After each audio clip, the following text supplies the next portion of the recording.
Welcome back to the Real Estate Insider Podcast, a show where we highlight the real stories behind the agents who are doing this industry the right way. My name is Jared Sawyer. I'm your host, and I've been in the industry for 22 years doing mortgages, and I've learned something that most people outside our world just don't understand. Real estate isn't just about contracts and showing, it's built on trust, leadership, guiding people through one of the biggest decisions of their lives. And today's guest represents something I love to see in this business. Someone who's hungry, mission driven, and an agent that puts her clients before herself. Angie, she brings so much incredible cross-cultural advantages to the equation that I'd be remiss if we didn't really start there. She's got a deep connection to the Taiwanese community here in Arizona and helps Taiwanese clients relocate, invest, and navigate the home buying process with clarity. And she's working toward a long-term goal of becoming a home flipper and investor herself. So without further ado, Angie, thank you so much for coming on. I appreciate you making time to be here. Thank you, Jerry, for having me. Hi, everyone. My name is Angie. I'm originally from Taiwan. And then I've been to Arizona for 18 years. And I kind of call myself as an Arizonian. It's hard to find a local Arizona people here. You're a zonie now. Yep. So Yep. walk me through your trip to the US and why specifically Arizona? You said that it felt like a totally different environment last time we talked. So what does that mean exactly? Yeah, but I mean, when I the first time came to America, and then the reason I choose the Arizona is just simple. My sister here, so at least I Perfect. have someone here. And I think in my generation, a lot of people have the same dream, American dream, we call that. Hmm. So just want to get out of Taiwan and go see different things. And then and my sister here, so I'm a little bit lucky than other people. That's a very good opportunity. I can just relocate it from country to country. Right on. You Yeah. mentioned Taiwan also being full of life, and then Arizona kind of felt a little more quiet like that, and there was a little bit of a shock. So, when did Arizona kind of start to feel a little bit more like home? I'm sure there was a transition period there where it was a little difficult, though. Yeah, it is. Actually, I call it as a three stage. So when I just graduated Taiwan from college, my friends, my families are in there. And then I came here, just only my sister. And then my English was very poor at that time. I mean, even though our education system, they teach you how to write, how to read, but not so much on the listening and the speaking. So pretty much all my English I learned it in the restaurant because I've been working at a restaurant for like several years, like 10 plus years. And every time when I go out to hang out with my friend at that time, at the beginning of my life in America, it's just like I'm so good at ordering food. You got that down. Especially like a Japanese food, any type of fish, I know it right away. But outside of that, I was like, let me think about that. You know, Yeah. I think that's a really good segue. So, like, learning culture through food is a huge way to do it, right? And everyone loves to eat, no matter where you're from. Like, if you love to sit down and eat, a little bit of a bond there that you can have initially. And so, I think that's really cool that you kind of learn that through just going out to eat, working in the restaurants or restaurant industry, and just kind of seeing that. Something you said a lot of entrepreneur people relate to is the restaurant, and it kind of created this mission for you to want to be your own boss. When was kind of the moment that you realized, like, I want to do something different? And then why was real estate the right path for you? Actually, my sister was the one to inspire me to get into the real estate. And then she's living here for like a 20 plus years, and she always invests the house. And then the realtor was kind of busy. And then she always has to do her own like a homework to get a study for more stuff. And then when I buy my own house, I feel like I think I can know a little bit more, and then in order to help out more people, actually, who doesn't speak English native language people. Even though you're a good people know like English, but when you get into the contract, I know nothing about it at that time when I Mm, purchased my house. I have to like a kind of at that time, ChatGPT wasn't sure out yet. right.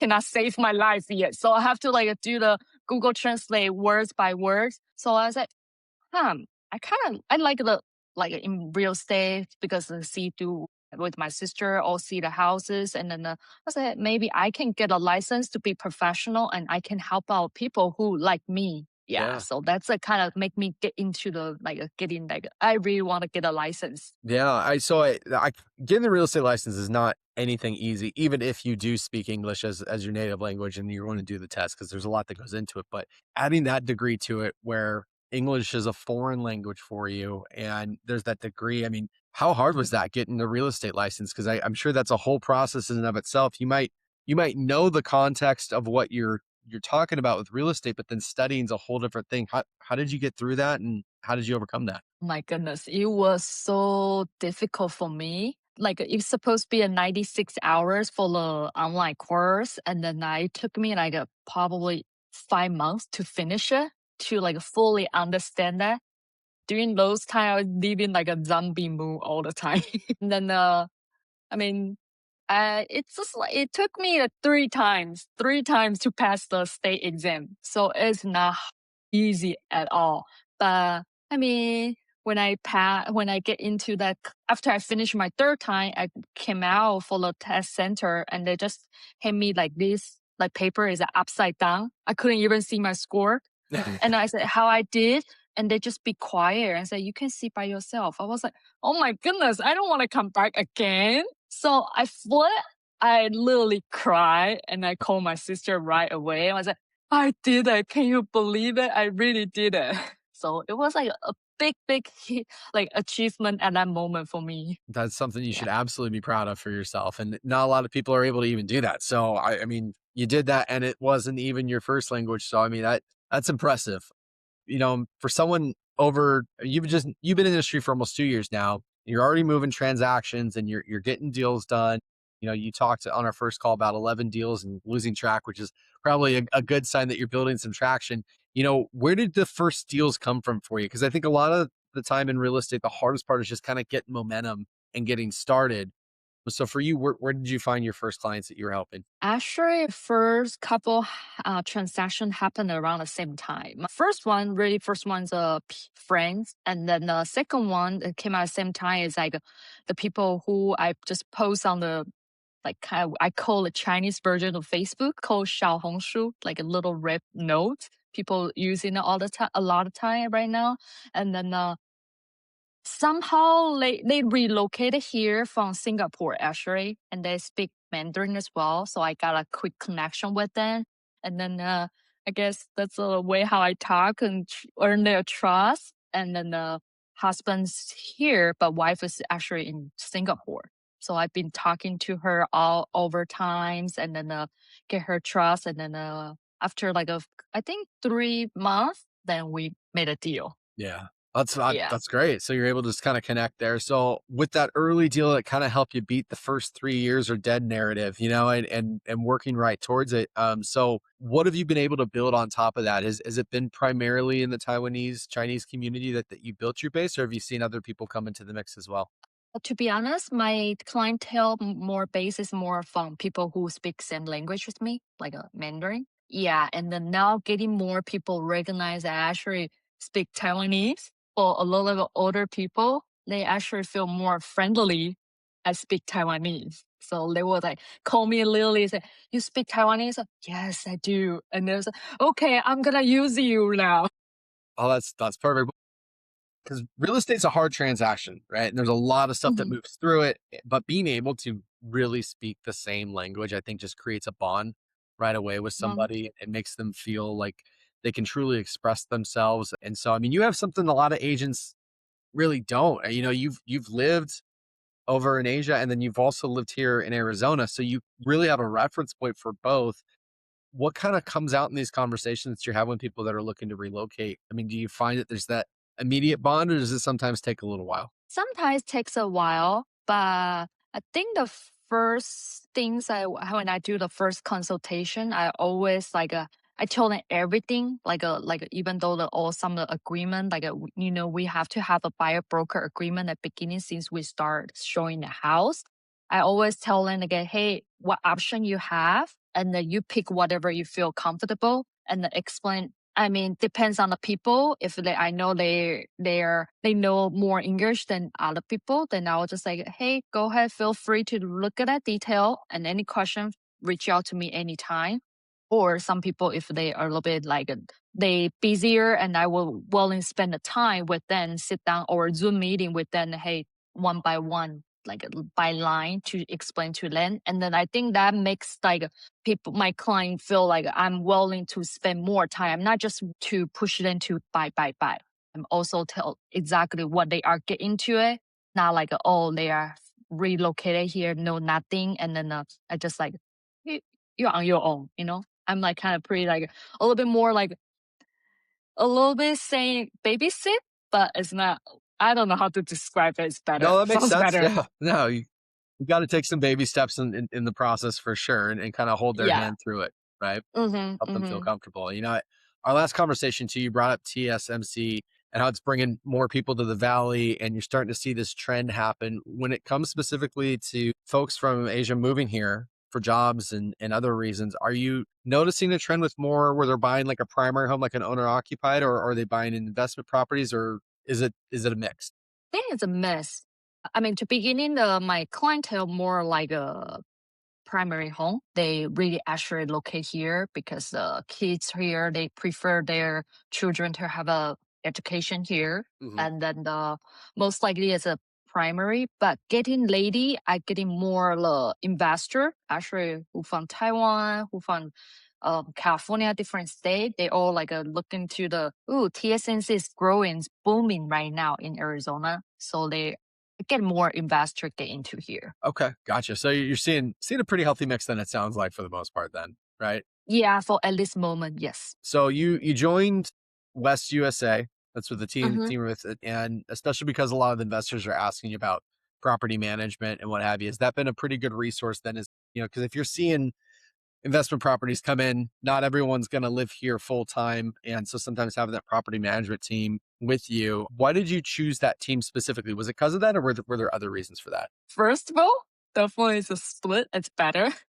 Okay, hey, that's fair. Oh, I try want to be a transparency to everybody. Sure, yeah. Then the second of all, the team I'm in right now is called Showtime Property. They actually managing almost a 400 house in the 400 properties in entire valley. Because I don't really want to do the property management, to be honest, because it got a lot of more hustle, and that Hmm. actually not the things I want to do.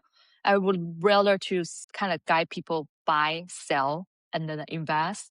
That will be more my priority. And then that's why it's like this team have, I mean, my team lead definitely give me a lot of resource. Like if I need vendors, then that's good resource for them. And also I feel when I get into see all their program, they help out the clients. That actually is the one. If I have I have my own rental, but when I have a new one, then I will probably will hire them to do so, make things easier, you know. And they give you the different program, different plan. How much like definitely you pay a little bit more, then definitely you just need to be like put your hand down and then just collect the money. Sure. So it depends. So give you the option. They don't like it, and the price and the service they provide is very transparent. Because I know that a lot of property management is more like I tell you, I charge 8 to 10% for monthly rent, but they don't really exactly tell what it come with it, like a marketing, all the stuff, and then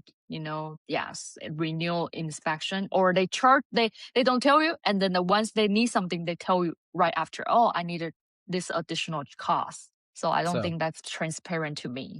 no, that sounds more like a bait and switch kind of situation, right? Where they get you in Exactly. the door and tell you one thing and then it turns out to be something else. Exactly. Yeah, that's frustrating. Well, you're kind of transitioning towards your goal, which is to flip homes, and every Mhm. transaction's kind of, towards that goal. So kind of paint the vision for me, if you will. What does your ideal flipping business look like in the next 2 to 3 years, and kind of what are you working on to get yourself there? I need to get a little bit more exactly like a detail because of right now I only see the potential I can flip as a like more towards downtown because of the house older and I can kind of find something cheap or more shitty home, like a more like a destroy Yeah, home, and then I can buy cheap and then flip. That will be see my profit right there. But I'm kind of also gaining more social networking for all the vendors, like a contractor, all the stuff.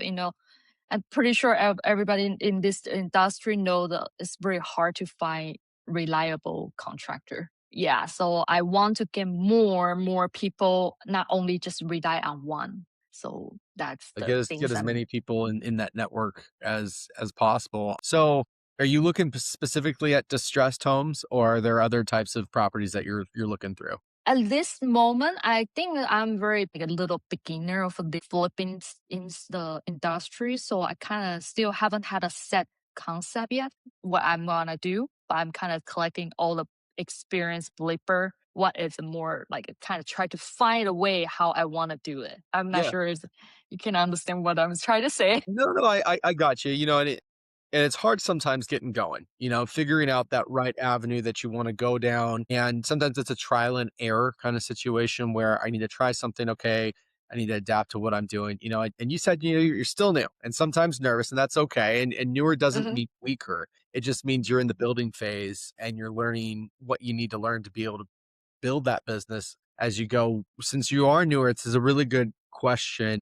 What's been kind of the hardest part of the first couple years of getting going for you, do you think? Hardest part, I think, is exposure. Okay. That yeah, because I feel like even though I've been to Arizona for 18 years, but all my world is all restaurant life. Mhm. Not a lot, especially restaurant life, people don't really have that much of free time to hang out with the other people or go do things with have a same schedule with the other people. So I think exposure for me is the hardest part for me at the beginning. But now getting there, I'm trying to be more like outgoing. I go out to all the different events. So I'm working on that. That's the right way to do it. Get your face and name out there as much as you can, and, you'll meet the Exactly. right people as you go. What do you say is one of the moments that you're most proud of with yourself over the last couple years? Most proud. I made a 12 deals last year. It's My amazing. goal, yeah, my goal was 10, but I made a 12. I, I'm, I wasn't feeling like, oh, I'm that good, but my sister or other friends said, oh my God, how can you do it? Now getting more and more people know me, and then my client refer me more and more people as I start feeling that achievement. So I go into the right route where I'm gonna go. I'd say so. If you're doing 12 transactions your second year, I mean, it's average one a month. And if your clients are referring you business and you're getting other business from them, I mean, that's from everyone I interview, Angie, and everything I know about this business, that is 100% the right way to build a long-term sustainable real estate business. Cool thing about that too is you have endorsements as you go, right? If your clients are referring it to you, it means they trust you enough to say, "Hey, you got to work with Angie. She knows what she's doing. She'll do a great job for you." And those endorsements are, I mean, the best thing in the world, And some encouragement. I know sometimes that's hard because you feel like you're new, but that doesn't mean that you don't know what you're doing, because you absolutely do know what you're doing. Sounds like you're doing a great job. I Thank you. Thank you.